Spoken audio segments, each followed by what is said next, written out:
देश के मुरादाबाद में समाजवादी पार्टी की कलह थमने का नाम ही नहीं ले रही। चुनाव प्रचार शुरू होते ही समाजवादी पार्टी की प्रत्याशी रुचि वीरा का एसटी हसन के समर्थकों ने विरोध कर दिया। रुचि वीरा को समाजवादी पार्टी के नेता एसटी हसन की टिकट काटकर मुरादाबाद से टिकट दी गई थी और अटकलें लगी थीं कि अखिलेश यादव को यह फैसला जेल में बंद आजम खां के दबाव में लेना पड़ा था। लेकिन चुनाव प्रचार के दौरान उन्हें एसटी हसन के समर्थकों का विरोध झेलना पड़ा। मुरादाबाद नगर निगम में समाजवादी पार्टी के पार्षद सद्दाम हुसैन रुचि वीरा पर भड़क गए। उन्होंने एसटी हसन की खूब तारीफ की, लेकिन तारीफ करते करते उन्होंने रुचि वीरा का विरोध शुरू कर दिया। आप पूरे शहर में लोकसभा में घूमती फिर रही हैं, आपका हम इज्जत करते हैं, हमें कोई ऐतराज नहीं है, मगर आप एसटी हसन साहब को अभी एक बार आपको जानना जरूर चाहिए। समाजवादी पार्टी के पार्षद ने जैसे ही ये तेवर दिखाए, वहाँ मौजूद दूसरे लोग नाराज हो गए। उन्होंने उनके हाथ से माइक छीन लिया, लेकिन ये सब होने से पहले उन्होंने एसटी हसन का खुलकर समर्थन किया। सैयद की इज्जत करते हैं, सैयद के लिए अपनी गर्दन बढ़ा देंगे, अपने आप को तबाह कर देंगे। यूपी की मुरादाबाद सीट के लिए समाजवादी पार्टी में जबरदस्त झगड़े की खबर आई थी। सूत्रों ने बताया था कि आजम खां के दबाव में समाजवादी पार्टी ने रुचि वीरा को टिकट दी, जबकि इससे पहले समाजवादी पार्टी ने मुरादाबाद से एसटी हसन को उम्मीदवार बनाया था। लेकिन एक वक्त पर समाजवादी पार्टी की मुरादाबाद सीट से उम्मीदवार बदलने की खबर आ गई थी। समाजवादी पार्टी में रुचि वीरा का ताल्लुक आजम खां के खेमे से माना जाता है। वैसे 2019 में मुरादाबाद से एसटी हसन को भी कुछ इसी तरह टिकट मिली थी। पहले पार्टी ने इस सीट से नासिर कुरैशी को टिकट दी थी, लेकिन बाद में नासिर कुरैशी की टिकट काट दी गई थी और 2019 में एसटी हसन को मुरादाबाद से समाजवादी पार्टी का उम्मीदवार बनाया गया था और उन्होंने बीजेपी के कुंवर सर्वेश सिंह को 50,000 से ज्यादा वोटों से हरा दिया था। यानी 2019 के चुनाव में जब बीजेपी की लहर थी, एसटी हसन ने मुरादाबाद सीट समाजवादी पार्टी की झोली में डाल दी थी। 2019 के लोकसभा चुनाव में मुरादाबाद से कांग्रेस के इमरान प्रतापगढ़ी भी चुनाव लड़े थे, लेकिन उन्हें केवल 60,000 वोट ही मिले थे, जबकि समाजवादी पार्टी के एसटी हसन और बीजेपी के कुंवर सर्वेश सिंह के बीच जीत का अंतर ही 50,000 से ज्यादा वोटों का था। लेकिन 2019 में पार्टी को जिताने वाले एसटी हसन को इस बार टिकट ही नहीं मिली। वैसे मुरादाबाद सीट पर जीत हासिल करने वाले कई उम्मीदवारों को दोबारा मौका मिल चुका है। मुरादाबाद में जीत हासिल कर चुके 11 मुस्लिम प्रत्याशियों में 6 फिर से वहां चुनाव लड़ चुके हैं, क्योंकि जीत हार का फैसला वहां की 45% मुस्लिम आबादी करती है और इस वजह से समाजवादी पार्टी और कांग्रेस ने कई बार वहां से मुस्लिम प्रत्याशियों को मैदान में उतारा। 2009 में तो कांग्रेस ने बड़ा दांव खेलते हुए भारतीय क्रिकेट टीम के पूर्व कप्तान मोहम्मद अजहरुद्दीन को वहां से मैदान में उतार दिया था और अजहरुद्दीन ने मुरादाबाद सीट अपने नाम कर ली थी। अजहरुद्दीन पर सन 2000 में मैच फिक्सिंग का आरोप लगा था और उनके क्रिकेट खेलने पर बैन लग गया था। इसके बाद अजहरुद्दीन ने 12 साल तक कानूनी लड़ाई लड़ी थी और अजहरुद्दीन पर लगा बैन हट गया था, लेकिन उन्होंने क्रिकेट की पारी छोड़कर सियासी पारी का आगाज किया और 2009 में यूपी की मुरादाबाद सीट से चुनाव जीता था। लेकिन उनका सियासी करियर भी विवादों में रहा, क्योंकि उन्होंने 5 सालों में सदन की केवल 2 बहसों में हिस्सा लिया था और सिर्फ 5 सवाल पूछे थे और इसकी वजह से वो विरोधियों के निशाने पर आ गए थे। लेकिन कांग्रेस ने 2014 में एक बार फिर अजहरुद्दीन को टिकट दी, लेकिन इस बार उनकी सीट बदल दी गई। उन्हें राजस्थान के टोंक से प्रत्याशी बनाया गया था,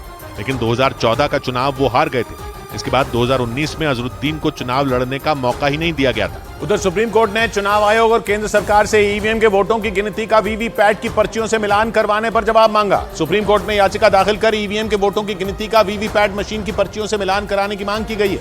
अभी सिर्फ 5 ईवीएम के वोट ही वीवीपैट की पर्चियों से मिलाए जाते हैं। इस बीच ईवीएम पर लगातार सवाल उठाने वाले कांग्रेस नेता दिग्विजय सिंह ने अपने चुनाव अभियान के दौरान एक ऐसी तरकीब बता दी जिससे चुनाव बैलेट पेपर से ही कराए जा सकें और उनकी इस तरकीब को सुनकर लोग हैरान रह गए, क्योंकि ईवीएम की जगह बैलेट पेपर से चुनाव करवाने के लिए 5, 10 या 50 नहीं, बल्कि एक ही सीट पर 384 से ज्यादा उम्मीदवारों को खड़ा होना होगा। दिग्विजय सिंह 33 साल बाद अपने गृह क्षेत्र मध्य प्रदेश की राजगढ़ सीट से चुनाव लड़ रहे हैं। 2 दिन पहले उन्होंने राजगढ़ संसदीय क्षेत्र में वादा निभाओ पदयात्रा शुरू की। इस दौरान उन्होंने आगर मालवा जिले में इसी फॉर्मूले को जनता के सामने रखा और राजगढ़ सीट पर करीब 400 लोगों से नामांकन दाखिल करने की अपील की। मैंने तो सुझाव दिया, अगर खड़े हो जाते तो ठीक है। दिग्विजय सिंह की तरह छत्तीसगढ़ के पूर्व मुख्यमंत्री भूपेश बघेल ने भी ईवीएम पर सवाल खड़े किए। भूपेश बघेल छत्तीसगढ़ की राजनांदगांव सीट से चुनावी मैदान में हैं और उन्होंने भी बैलेट पेपर से चुनाव करवाने का फॉर्मूला बताया। 384 प्रत्याशी यदि फॉर्म भर दे और नाम वापस ना ले, मतलब वो कैंडिडेट खड़े रहे, तो फिर ईवीएम से नहीं होगा, मत पत्र से होगा। मतलब कांग्रेस इस फॉर्मूले पर काम कर रही है कि एक सीट पर 384 से ज्यादा उम्मीदवार खड़े किए जा सके, ऐसा हुआ तो फिर चुनाव आयोग को उस लोकसभा सीट पर ईवीएम की जगह मतपत्रों से चुनाव करवाने होंगे। लेकिन बैलेट पेपर से चुनाव करवाने का यह फॉर्मूला इतना आसान भी नहीं, क्योंकि इसके लिए एक सीट पर 384 से ज्यादा उम्मीदवारों को खड़ा होना होगा। न सिर्फ उम्मीदवारों को चुनाव में उतरना होगा, बल्कि चुनाव होने तक सभी को चुनावी मैदान में डटे भी रहना होगा।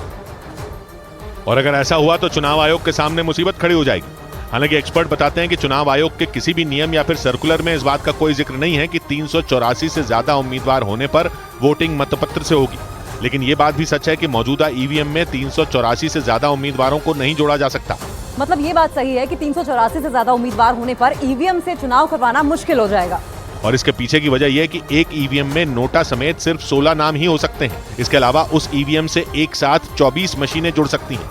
मतलब 16 नाम और 24 मशीनें, यानी 16 गुणा 24 के हिसाब से कुल 384 उम्मीदवारों के नाम ही ईवीएम में हो सकते हैं। और एक्सपर्ट बताते हैं कि अगर एक सीट पर 384 से ज्यादा उम्मीदवार हुए तो फिर चुनाव आयोग के आगे मतपत्र से वोटिंग कराए जाने का ही विकल्प बचेगा।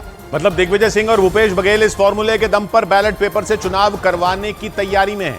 हालांकि ईवीएम की जगह बैलेट पेपर से चुनाव करवाने में चुनाव आयोग के सामने कई तरह की मुसीबतें खड़ी हो सकती हैं, क्योंकि जब 400 उम्मीदवार होंगे तो बैलेट पेपर भी 30 से 40 पन्नों का बनेगा। यानी मतपत्र एक पेज का नहीं होगा, बल्कि 30 पन्ने से ज्यादा की एक छोटी किताब की तरह होगा। चुनाव के दौरान लोगों को इस किताब के पन्ने पलटकर पसंदीदा उम्मीदवार के नाम पर मोहर लगानी होगी। यही नहीं, इसके लिए मतपेटी भी नए सिरे से डिजाइन करनी होगी।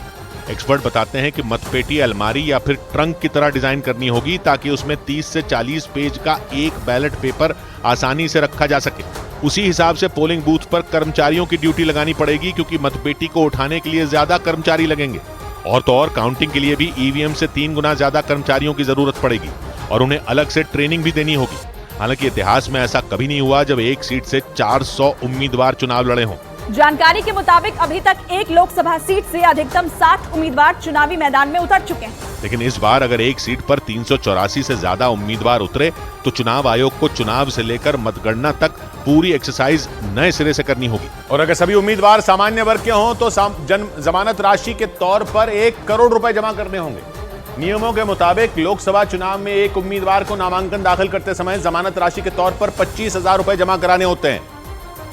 और अगर उम्मीदवार रिजर्व कैटेगरी का होता है तो उसके लिए जमानत राशि आधी हो जाती है, मतलब 12,500 रुपए। लेकिन अगर सभी 400 उम्मीदवार सामान्य वर्ग के हुए तो जमानत राशि के तौर पर 1 करोड़ रुपए जमा करने होंगे, जबकि आरक्षित वर्ग के उम्मीदवार होने पर 50 लाख रुपए जमानत राशि जमा करवानी होगी। चुनाव में अगर किसी उम्मीदवार को 5% से कम वोट मिलते हैं तो उसकी जमानत राशि जब्त हो जाती है। मतलब चुनाव आयोग में जमा करवाए गए पैसे उम्मीदवार को वापस नहीं मिलते। इसीलिए ये माना जा रहा है कि अगर दिग्विजय सिंह राजगढ़ लोकसभा सीट पर मतपत्र से चुनाव करवाने की जिद पर आ गए तो उनके लिए ये कोई मुश्किल काम नहीं होगा। वो पिछले कई साल से ईवीएम से चुनाव करवाने के खिलाफ हैं। विधानसभा चुनाव में भी उन्होंने कांग्रेस की हार के लिए ईवीएम को जिम्मेदार ठहराया था। इस बार तो वो खुद चुनाव लड़ रहे हैं।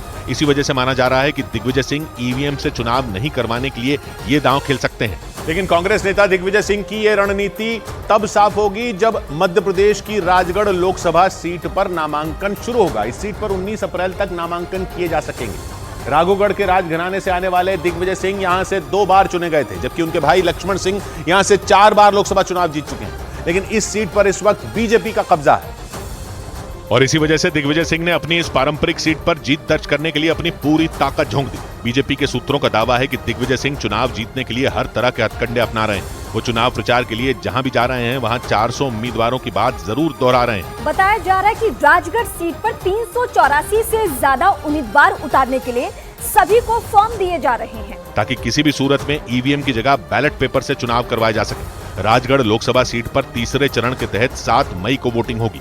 इसके लिए 12 से 19 अप्रैल तक नामांकन जमा किए जाएंगे। इसके बाद ही यहां की तस्वीर साफ होगी कि कितने उम्मीदवार चुनावी मैदान में खड़े और डटे हैं। अगर दिग्विजय सिंह का दांव सही बैठा और 384 से ज्यादा उम्मीदवारों के नामांकन वैध पाए गए तो यहां मतपत्र से चुनाव कराए जाने की संभावना बढ़ जाएगी। चुनाव आयोग को इसके लिए नए सिरे से तैयारियां करनी होंगी। बताया जा रहा है कि दिग्विजय सिंह की इस रणनीति पर चुनाव आयोग ने भी नजर बना रखी है।